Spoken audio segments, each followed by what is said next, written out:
Hey, this is Coach Duffy with Duffy Performance, and today we're going to talk a little bit deeper about movement skills and what it relates to when we talk about jiu-jitsu and movement skills. So if you receive the guide, you've got a pretty clear understanding of what we're talking about when we talk about movement skills in jiu-jitsu. But today we'll go a little bit deeper with a quick video on some of the technicalities of movement skills, and then more importantly, how to weaponize those skills.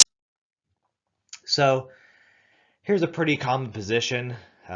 We'll use this as our demonstration going forward, but we're the person on the bottom, unfortunately, and sort of the mechanics of a bridge or a supine heist. So what you'll see here is I've drawn the red line, and what we've got here is your mechanics. So you can see the spine, his femur alignment, or upper leg, lower leg. So those are what we look at as far as mechanics.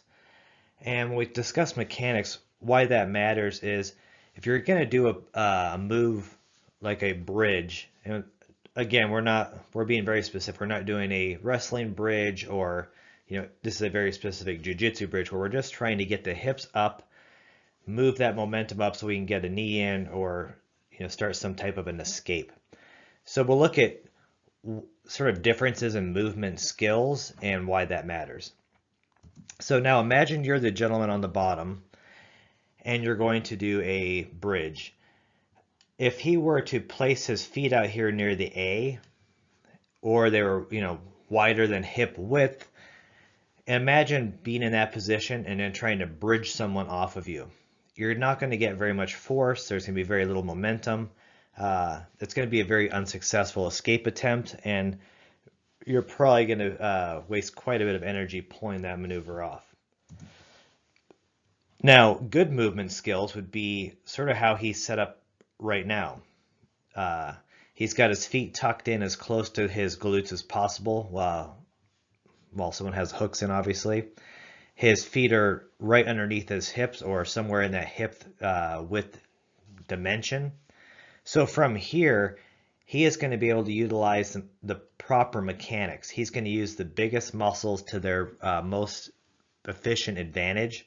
So he's got glutes are going to fire, hip muscles, hamstrings, quads, everything's going to be able to fire at its potential versus being way out here in the A range where those muscles really, some of them aren't even going to activate fully. They're going to be weak. They're just in a bad range. So when we discuss movement skills, that is what we're talking about here. So when we talk about weaponizing movement skills, it sounds sort of strange, but what we're looking at is taking that same movement pattern, those same mechanics, and then translating that into a training program. So if you were to think of the bridge, obviously what we have here is, again, that red line. You can see we're looking at a very similar symmetry here. So neutral spine, leg upper and lower are sort of the same. And you'll also see here is the force. Now we're not supine or laying down as we are in the bridge, simply because it's hard to load any extra weight on that specific position, especially when we're trying to do max loads for strength training. But here we have the same force. So if you think of the gentleman laying supine in the bridge, he's trying to drive his hips forward. Well, if you look at the trap bar deadlift here, or even the basic barbell back squat, what we're trying to do is we're trying to drive the hips forward.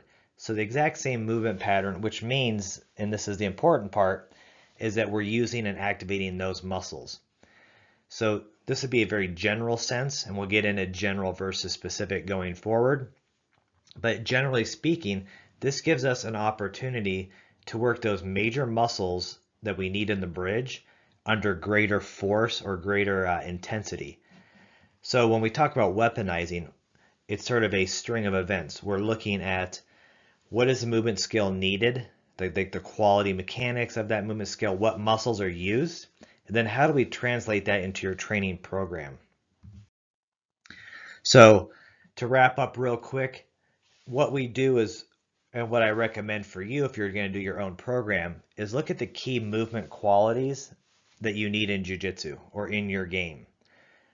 What is a proper technique for all of those? What muscles are used in those techniques? Then how can you translate that into a training program? So you're going to want to first develop sometimes muscle. Maybe you need to build some muscle in those areas. Or if you already have that, that foundation, you're going to want to start building strength in those muscles. So how do you do that? And like we just looked at, real quick, is you want to find an exercise that uses the same exact movement quality or muscles, and you want to start to develop more strength. So if you look in that guide, you'll see sort of strategies and ways and sort of techniques we use. And then once you've got that muscle, you've got that strength, you can just start to develop explosive power. And that is really the key to sort of using these movements and weaponizing them. If you have the conditioning, the strength, and you can add that explosive power, it's really hard to stop someone with all three attributes. So that is it. That is the quick look at movement skills and how to weaponize it. Up next, we'll talk about going from a general training of that movement to a very specific training. Until then, see you then.